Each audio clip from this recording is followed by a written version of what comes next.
An extra lap at the end of the high limit event in a Saturday visit to Butler Speedway cost Brad Sweet and KKR in a huge way. We discuss it in a special edition of the Sprint Car Unlimited 90 at 9.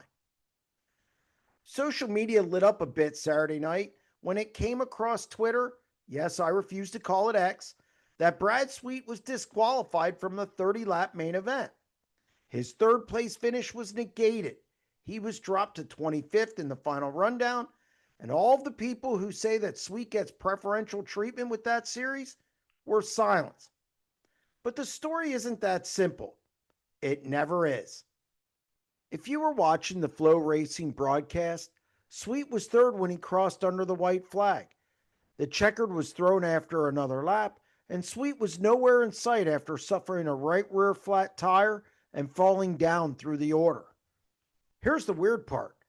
The flagman threw the white flag on lap 30 instead of lap 29. So the field took an extra circuit that didn't count. The top three finishers go to the scales per high limit rules, but Sweet thought he fell off the podium and didn't need to go to the scales. By the time it was cleared up, Sweet was already back in the pit area. So Sweet got disqualified and credited with a 25th place finish.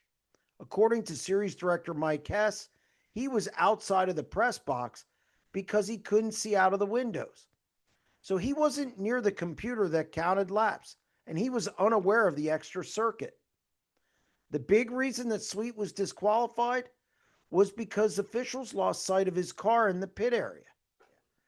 Normally, they will allow a car to scale if they keep rolling through the pit area and aren't touched. But unfortunately for Sweet, he stopped a little short of his trailer when he heard he was supposed to scale. I don't blame Sweet for missing the scales. He's collateral damage here. Butler Speedway doesn't have a scoreboard, but the flagman still has to know the lap count, especially with a second in the flag stand.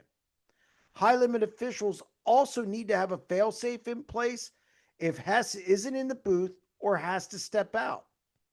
Talking to Hess, he wasn't happy with the situation, but he also recognizes he needs to follow the rule book, so Sweet has to take the brunt of this. But hey, at least people can't say that Sweet gets preferential treatment, because in this case, he took it on the chin for something that wasn't his fault. That's going to wrap up this edition of the Sprint Car Unlimited 90 at 9, and we'll be back Monday.